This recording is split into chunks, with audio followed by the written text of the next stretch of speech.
Dallas Toastmasters. Good morning. Like she said, my speech is titled The Best. And first of all, I want to kind of take you back time about 40 years. Okay, it's 1980 something.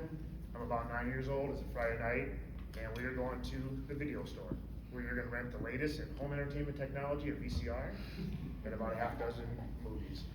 This particular Friday night, we are watching the movie Pollyanna.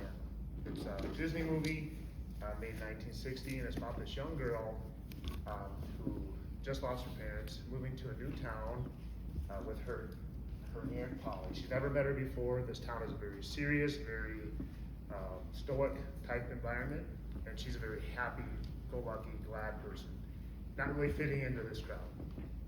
There's a scene in this movie where she's talking to the Reverend. The Reverend is a very fire and brimstone type of a preacher. He's basically saying, if you don't do what God says, you're going to hell. That's the type of message he preaches every Sunday.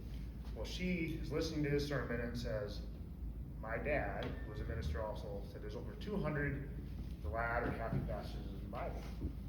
And she brings up this quote here from Abraham Lincoln. For those who look for the bad people will surely find it. And if you believe this is true, and I do, the opposite is true also. If you look for the good in people, you'll surely find it. And that was what she was doing. She's always finding the good in people. We can't always pick the teammates that we want, but we can pick how we see them, the good, the bad that's in them. And I challenge you all to look for the good in people.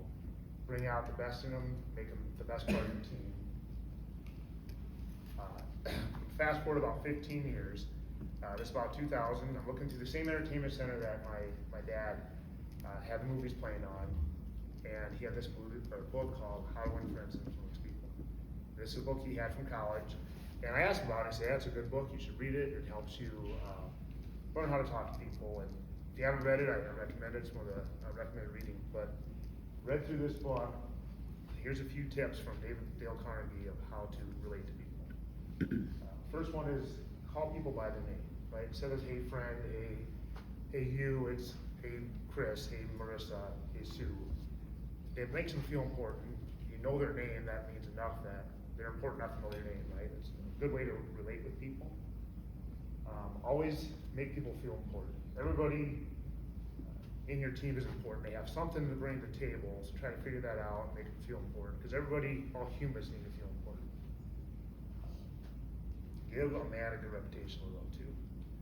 There's always somebody on our team, especially right out of college or new to the team, that has some skills and talents that you want to bring out in them. And sometimes they're insecure, not self-confident, so figure out what that is, bring it out, give them a reputation. Hey, this is my IT guy, this is my artist, and help them become the person they want to be and they can be. Give honest and sincere appreciation. This one I had some fun with this in the last year. I had a superintendent that was traveling out of town about 2 hours away. And he was getting kind of lonely. He said, it should be nice to get mail. So I write him a letter, and I start writing letters just to keep in touch with him and the company. Then I started writing some of my employees, their spouses, a letter just saying, hey, your husband is doing a great job. And one time I actually wrote my payroll person, her dog, Sammy.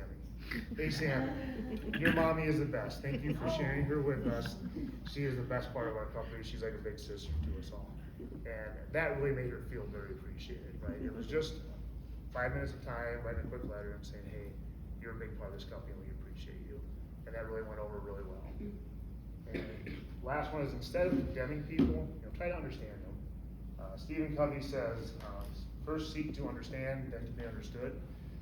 Try to understand why people are the way they are, because we've all been shaped by life, sometimes good, sometimes bad. If somebody's crabby in the morning and they just need coffee, try to understand that. Hey, give them a cup of coffee, bring out the best of them, right?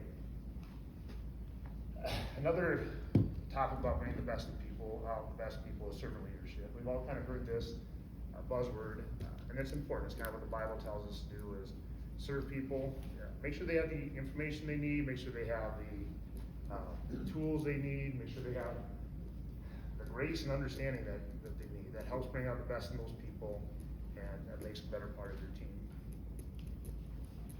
Followership. if I've heard leadership 1,000 times, I hear followership once. It just isn't talked a lot about, but I would argue this is just as important or more important than leadership. Followership is a good form of leadership. All leaders have a lot of stress on their back.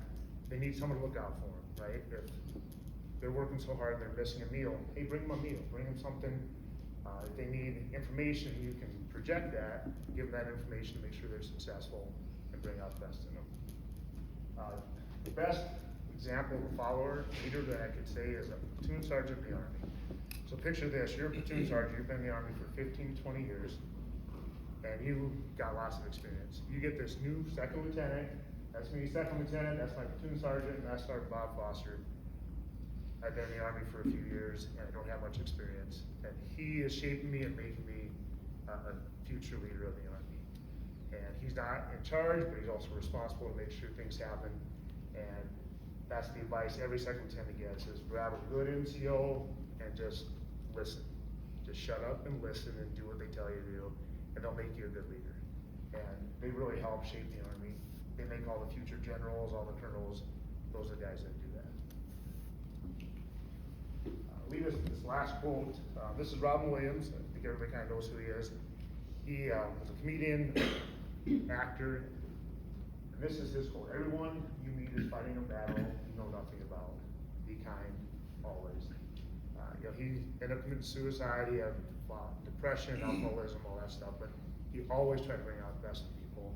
And that's true. Everybody at some point has lost a relative, lost a relationship. We're all hurting some ways and some days.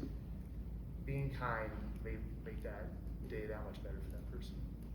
So I encourage you to be kind to everybody you meet. And the last thing I got is, look for the best in people and bring out the best in people. That's our jobs as human and as leaders. So thank you very much.